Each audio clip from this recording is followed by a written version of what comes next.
We all know success doesn't always come with a straight line. Sometimes it takes creativity, confidence, and yes, even a little bit of duct tape, or maybe a lot. Our next guest says women already have what it takes to lead, and they just need to be practical and use some tools to claim it. Joining us this morning is Emily Lampkin, author of Duct Tape and White Lies, a woman's practical guide to real-life success. Emily, so good to have you this morning. Thanks. And I think so many of us can relate to the needing some duct tape to just kind of piece some things together as we just get through some of the crazy moments and chaos of life. So this is awesome. Thanks for being here. Thank you. Yes. All right. So let's get into what this book is about. And I just asked you, the title itself is definitely eye-grabbing. So what inspired it? What does it mean to you? It was the answer I always gave when women would ask me, how do you do it all? Assuming that my life was perfect. We live life in the messy middle. My message to women is the messy middle is a brilliant place to live life, and you can still have what you want while living there. I love that. And it's no one's perfect, so that's definitely a good reminder. When it comes to success, you always say be ready and be comfortable to ask for what you want. How do you get there for those who are uncomfortable doing just that? Good question. You're right. Perfection is miserable. It's also unattainable. So I think we should give it up and look for a little bit more fun.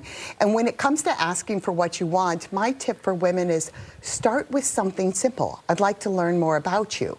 If you get used to asking, when you're asking then for investment money in your new business or a promotion, it comes a lot easier. You say when you communicate with men and women, it's different. Give me an example of that. So men and women, our brains are wired differently. If we communicate with men the same way we communicate with women, we're losing. Here's an example. When I talk to you, I'm going to use the term we. We're looking for consensus and commonality in our communication. With men, I'm going to use the term I, and I'm going to take really clear credit for my accomplishments.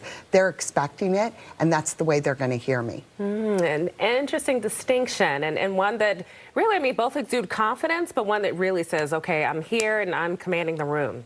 Also to networking events, speaking of rooms, you say have a plan. Don't just go in there and just wing it. Never go to a networking event or anything that you could consider potentially a networking event without a plan. Back to simple. It could be as simple as I'm going to meet 3 new people and thank the host, or it could be you are looking for a specific job and you're looking to connect and communicate with people in that industry or somebody who's hiring or somebody who can offer you a new set of goals. Okay, so when that happens, obviously that takes a degree of being comfortable and confident. For those who lack some of that, how do you ease the nerves before going to a networking event or once you get in there and you know, you get a little nervous?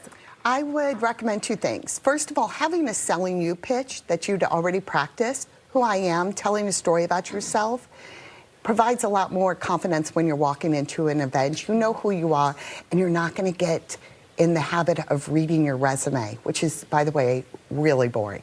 And the second thing that I find is that actually having a plan makes women a lot more comfortable, including introverts, shy women, and women who suffer from social anxiety. They say having a plan makes it a whole lot easier. Good to know. Last but not least, you say be the connector at these events, right? So what do you mean by that? The real power in networking for women and for anybody is being the connector, being the one that people come to for advice, information, or to learn about somebody else. Really simple way to start putting this into practice.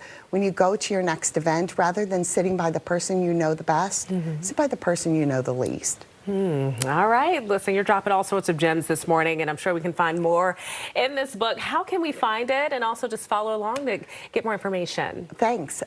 2 ways. Amazon, anywhere you'd buy books. This book is available today, and I'm findable on Instagram, Facebook, LinkedIn, YouTube, and at emilylampkin.com. Awesome. We have your handles right up on the screen. Emily, thank you so much for your time. This was so insightful. We appreciate you. Thank you.